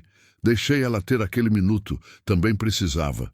Fechei os olhos, respirei fundo, senti o vento quente do cerrado no rosto, o cheiro de mato molhado, o som dos pássaros voltando para os ninhos. Por um instante, apenas um instante, deixei o medo de lado e só existir. Mas a realidade não deixa a gente descansar muito tempo. Marcos. Ana Clara virou-se para mim, os olhos vermelhos, mas secos agora, sem mais lágrimas, como se tivesse chorado tudo o que tinha para chorar. Obrigada, por tudo, por não ter me abandonado, por ter arriscado sua vida, por me fazer acreditar que ainda existe gente boa nesse mundo. Você não precisa agradecer. Preciso sim. Ela segurou minha mão, apertou de leve. Você não me conhecia, não tinha obrigação nenhuma. Podia ter me deixado na primeira cidade, mas não deixou. Ficou comigo até o fim, e eu nunca vou esquecer disso. Olhei para ela, para aquela mulher que tinha sobrevivido a tanto, que tinha apanhado, sido humilhada, ameaçada, caçada, e mesmo assim continuava de pé, continuava lutando. Você é mais forte do que imagina, Ana Clara. Não sou, não. Tenho medo de tudo. Medo dele, medo do futuro. Medo de não conseguir recomeçar. Medo todo mundo tem. O que importa é o que a gente faz com esse medo. E você bateu nele. Pela primeira vez você revidou. Isso é coragem. Um pequeno sorriso apareceu no rosto dela. Fraco, mas real. Eu não acredito que fiz aquilo. Peguei a pedra e só agi. Nem pensei. Só vi que ele ia te matar e eu não podia deixar. Não podia deixar ele tirar mais ninguém de mim. E você não deixou. Ficamos em silêncio de novo. Mas agora era um silêncio diferente. Não era medo, não era desespero. Era apenas cansaço. O cansaço de quem sobreviveu. O sol tinha quase sumido completamente quando me levantei. Ofereci a mão para Ana Clara. Puxei ela de volta para o mundo. Vamos, a gente precisa encontrar uma estrada, uma cidade. Qualquer coisa, ela concordou. Começamos a caminhar sem rumo certo, apenas seguindo o curso do rio. A lógica era simples. Rios levam à civilização. Cedo ou tarde, encontraríamos alguém. Andamos por quase 2 horas. O céu escureceu completamente. As estrelas apareceram aos milhares. A lua minguante iluminava fracamente o caminho. O cerrado à noite é um lugar estranho, cheio de sons. Grilos, sapos, corujas, algum animal maior se movendo entre os arbustos. A cada barulho, Ana Clara se assustava, se aproximava mais de mim, e eu deixava, porque também tinha medo, medo de onça, de cobra, de se perder completamente, mas mais medo ainda de que os homens de Rodrigo nos encontrassem. Foi quando vimos a luz, fraca, piscando ao longe, uma luz amarela, artificial. É uma casa. Ana Clara sussurrou esperançosa. Ou um posto. Vamos ver. Nos aproximamos devagar, com cuidado. Não sabíamos se era seguro. Não sabíamos se Rodrigo tinha gente por ali também. Mas não tínhamos escolha. Precisávamos de ajuda. A luz vinha de uma casa pequena, simples, de tijolo sem reboco e telhado de brasilite. Tinha uma varanda na frente, com uma cadeira de balanço velha e um cachorro dormindo. Atrás, uma horta pequena. Fumaça saía da chaminé, trazendo cheiro de lenha queimada e comida. Bati na porta, devagar. 3 batidas. Silêncio. Depois, passos. A porta se abriu uma fresta, e um rosto apareceu. Um homem velho, cabelo branco, barba por fazer, olhos cansados, mas gentis. Quem é? Ele perguntou desconfiado. Me desculpa incomodar, senhor. A gente está precisando de ajuda. A gente se perdeu no cerrado. Ele abriu a porta um pouco mais, olhou para mim, depois para Ana Clara. Viu nossas roupas molhadas, os arranhões, o cansaço estampado no rosto, e algo no olhar dele mudou, de desconfiança para compaixão. Entrem, disse, abrindo a porta completamente. Rápido, antes que peguem uma pneumonia. Entramos. A casa era simples, mas acolhedora. Uma sala pequena com sofá velho, uma mesa de madeira, alguns quadros de santos na parede. O cheiro de feijão cozinhando vinha da cozinha, fazendo meu estômago roncar. Nem lembrava quando tinha comido pela última vez. Senta, o velho mandou, apontando para o sofá. Vou pegar umas toalhas. Ele sumiu por uma porta. Ana Clara e eu nos sentamos, ainda tremendo. O cachorro tinha acordado e vindo cheirar a gente, curioso. Um vira-lata caramelo, magro, mas simpático. O velho voltou com 2 toalhas velhas, mas limpas. Entregou para nós. Enxuguem-se. Vou esquentar café e pegar umas roupas secas. O senhor não precisa... Preciso sim. Ninguém merece ficar assim. Ele foi até a cozinha, começou a mexer em panelas. Ana Clara me olhou, os olhos brilhando. Ainda tem gente boa, ela sussurrou. Sempre teve. Só é difícil de encontrar às vezes. O velho voltou com 2 canecas de café quente e um prato com pão e manteiga. Colocou na mesa na frente de nós. Comam. Devem estar morrendo de fome. Não precisou falar 2 vezes. Caímos em cima da comida como animais famintos. O pão estava duro, mas nem ligamos. A manteiga era caseira, com gosto de verdade. O café estava forte, amargo, perfeito. Era a melhor refeição que eu tinha tomado em anos. Obrigado, senhor. Comecei. Severino, meu nome é Severino. Moro aqui sozinho faz 15 anos, desde que minha mulher morreu. Ele se sentou numa cadeira velha, olhou para nós com curiosidade. E vocês? Que história é essa de se perder no cerrado? Olhei para Ana Clara. Ela olhou de volta. Não sabíamos se devíamos contar a verdade. Não sabíamos se podíamos confiar. Mas Severino tinha nos acolhido. Tinha nos dado comida, café, abrigo. Merecia pelo menos honestidade. A gente está fugindo, eu disse direto. Dela, do ex-marido. Ele é violento, perigoso, e tem gente procurando a gente. Severino ficou em silêncio, processando. Depois assentiu, lentamente. Imaginei que fosse algo assim. Ele olhou para Ana Clara. Você apanhou dele? Ela assentiu, sem conseguir falar. Minha filha também apanhava do marido. Severino disse, a voz carregada de tristeza. Por anos. Até que um dia ele bateu demais e ela não acordou mais. Os olhos dele ficaram úmidos. Enterrei ela faz 10 anos e me arrependo todo dia de não ter feito nada quando podia. Não foi culpa do senhor, Ana Clara disse suave. Foi sim, eu sabia e fingi que não sabia, porque era mais fácil. Porque não queria briga na família, porque achei que ela ia resolver sozinha. Ele limpou os olhos, mas ela não resolveu e morreu. Ele olhou firme para Ana Clara. Por isso que vocês vão ficar aqui hoje. Vão comer, dormir, descansar. E amanhã eu levo vocês para a cidade, para um lugar seguro. Mas se ele descobrir que o senhor ajudou a gente, que descubra. Eu sou velho, já vivi minha vida. Se puder salvar a de vocês, já valeu. As lágrimas voltaram aos olhos de Ana Clara, mas agora eram lágrimas de gratidão. Obrigada, seu Severino. Obrigada mesmo. Não precisa agradecer, menina. É o mínimo que eu posso fazer. Naquela noite, dormimos pela primeira vez em dias. De verdade.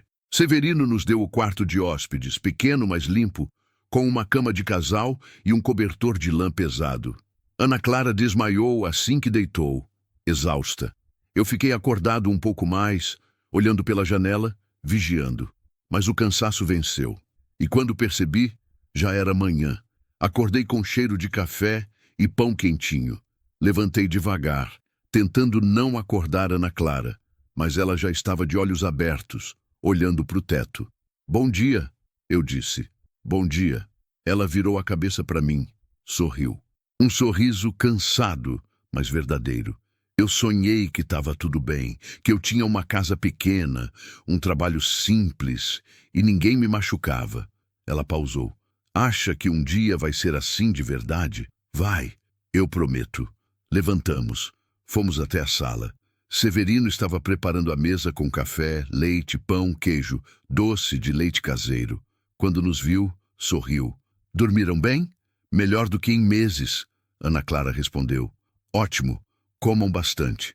Depois eu levo vocês até Goiânia. Tenho uma caminhonete velha, mas que roda, e sei chegar lá sem passar pelas estradas principais. O senhor não precisa fazer isso. Já disse que preciso. Ele colocou mais pão na mesa. Minha filha não teve quem a salvasse, mas vocês têm, e eu vou garantir que cheguem em segurança. Comemos em silêncio, absorvendo a bondade daquele homem. Depois, Severino saiu para preparar a caminhonete. Eu e Ana Clara ficamos sozinhos por um momento. Marcos, ela começou, hesitante.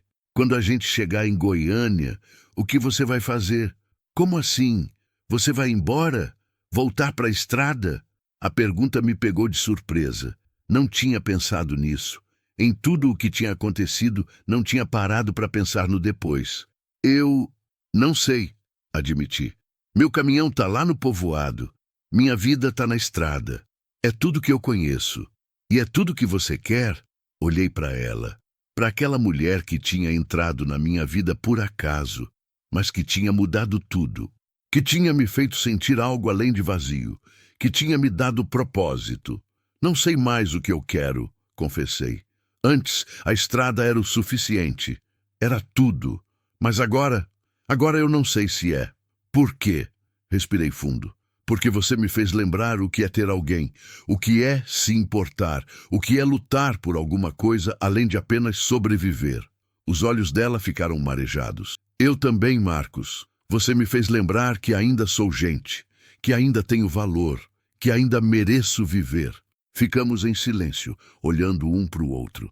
E então, sem pensar, sem planejar, nos beijamos. Foi diferente do beijo desesperado na caverna. Este era suave, cuidadoso, cheio de promessa. Quando nos separamos, ela encostou a testa na minha. Fica comigo, ela sussurrou. Pelo menos por um tempo. Até eu conseguir me estabilizar. Até eu não ter mais medo. Por favor, eu fico, prometi. Pelo tempo que você precisar. Severino nos levou até Goiânia por estradas de terra, desviando das principais. Demorou quase 3 horas, mas chegamos. Ele nos deixou na casa da amiga de Ana Clara, uma mulher chamada Beatriz, que morava num bairro simples na periferia. Beatriz abriu a porta, viu Ana Clara e desabou em lágrimas. As duas se abraçaram forte, chorando, rindo, falando ao mesmo tempo. Era o reencontro de duas amigas que não se viam há anos, e era lindo de ver. Pensei que você tivesse morrido, Beatriz soluçou. Quando você sumiu, eu fiquei desesperada. Tentei te ligar 1000 vezes. Eu tive que sumir. Era a única forma. Ana Clara olhou para mim, mas ele me ajudou, me salvou. Beatriz olhou para mim avaliando. Depois sorriu. Então, obrigada. De coração. De nada. Ela nos convidou para entrar. A casa era pequena, modesta, mas acolhedora. Tinha fotos na parede, plantas na janela, cheiro de café fresco. Era um lar.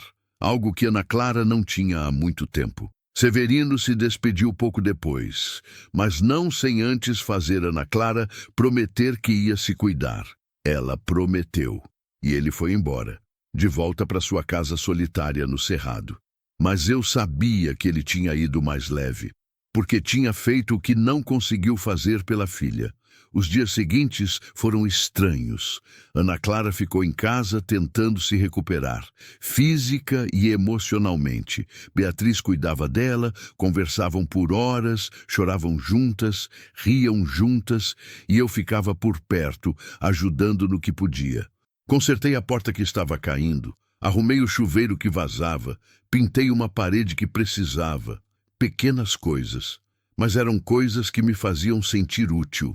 À noite, Ana Clara e eu conversávamos sobre tudo, sobre o passado, sobre o presente, sobre o futuro incerto. Ela me contou coisas que nunca tinha contado para ninguém, e eu contei coisas que nunca tinha admitido nem para mim mesmo. Foi numa dessas noites que ela perguntou: "Você ainda ama a Cássia?" Pensei bastante antes de responder. Eu amava a ideia dela, amava o que a gente tinha, mas era um amor egoísta. Eu queria que ela me esperasse, mas não queria mudar por ela. Pausei. Não era amor de verdade, era conveniência disfarçada de amor. E agora? O que você sente por mim? Olhei nos olhos dela. Respeito, admiração, cuidado e algo mais que eu ainda não sei nomear, mas que é real, mais real do que qualquer coisa que senti antes. Ela sorriu, segurou minha mão. Eu também sinto e me assusta, porque é muito rápido, muito intenso, e eu acabei de sair de um relacionamento horrível. Não sei se estou pronta para outro. Não precisa estar.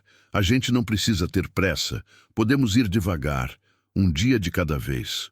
Um dia de cada vez. Ela repetiu, gostando da ideia. Gosto disso. 2 semanas depois, Ana Clara estava mais forte. Tinha conseguido um emprego temporário numa escolinha perto da casa de Beatriz. Dava aulas para crianças pequenas. Nada glamouroso, mas era dela, conquistado por ela, sem depender de ninguém. E eu tinha voltado para o meu Volvo. Zé Carlinhos tinha ficado surpreso quando apareci, vivo.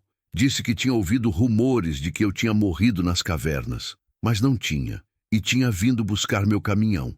Mas algo tinha mudado. Quando subi na cabine, liguei o motor, senti o ronco familiar. Não senti mais aquela sensação de pertencimento. O caminhão era minha casa, mas não era mais meu lar.